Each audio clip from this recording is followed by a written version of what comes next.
Être humble n'est pas synonyme d'être seul. Être humble n'est pas synonyme de se négliger. Être humble n'est pas synonyme de ne pas prêter attention à sa personne. Être humble n'est pas synonyme de ne pas se saper. Être humble n'est pas synonyme de ne pas sentir bon. Être humble n'est pas synonyme de ne pas se maquiller. Être humble n'est pas synonyme de ressembler à ses problèmes. Je crois qu'il y a une nuance qu'on a tendance à pouvoir négliger au fait.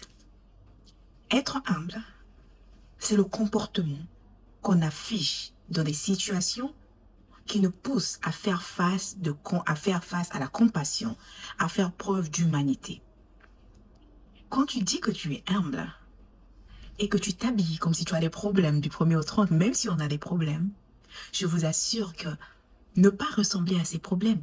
Déjà, quand tu te lèves le matin, si la première chose à laquelle tu penses est le problème que tu as, ou sont les problèmes que tu as, tu dis déjà comment est-ce que ta journée va se passer. Mais quand tu te lèves le matin, tu prends le temps de prendre soin de toi. Pour les hommes, tu te lèves le matin, tu prends le temps de repasser ton pantalon, repasser ta veste, ta chemise, mettre les plis là où il faut, te parfumer, brosser tes cheveux, peigner ta barbe. Ça déjà, tu as pris soin de toi. Tu as fait attention, tu as pris le temps de faire attention à ton physique. Pour les femmes, quand tu te lèves le matin, tu te coiffes, tu peux te faire un chignon, tu peux arranger tes bouts de cheveux, les edges comme je l'ai fait. Tu te maquilles. Oui, tu te maquilles. Tu mets un peu de rouge à lèvres qui fait ressortir tes lèvres, ta beauté. Tu mets du parfum. Tu repasses ta robe, tu repasses ta chemise, tu repasses ton pantalon.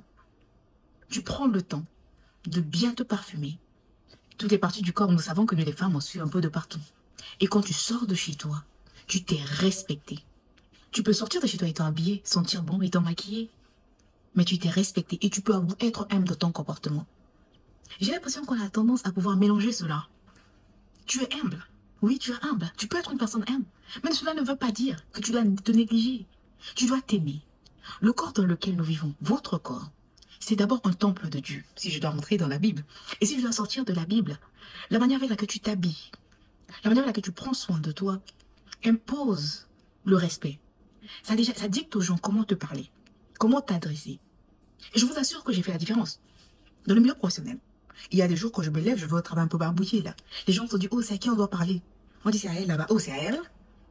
La réaction déjà, c'est quelque chose. Mais quand on dit c'est à qui on doit parler, que je sors là-bas, j'ai les talons, la démarche, la main dans la poche, un air un peu, hein, que je suis, hein, c'est à laquelle je dois parler là, ça change tout. Je vous assure, apprenez à prendre soin de vous. Homme ou femme, c'est pas une histoire de sexe, c'est pas une histoire de différence femme, non, non, non. Apprends à prendre soin de toi. Et je t'assure que tu vas voir comment ta vie va chamboler. Merci de m'avoir regardé. Et comme je le dis toujours, toujours et toujours, surtout, surtout, n'oubliez pas d'être heureux.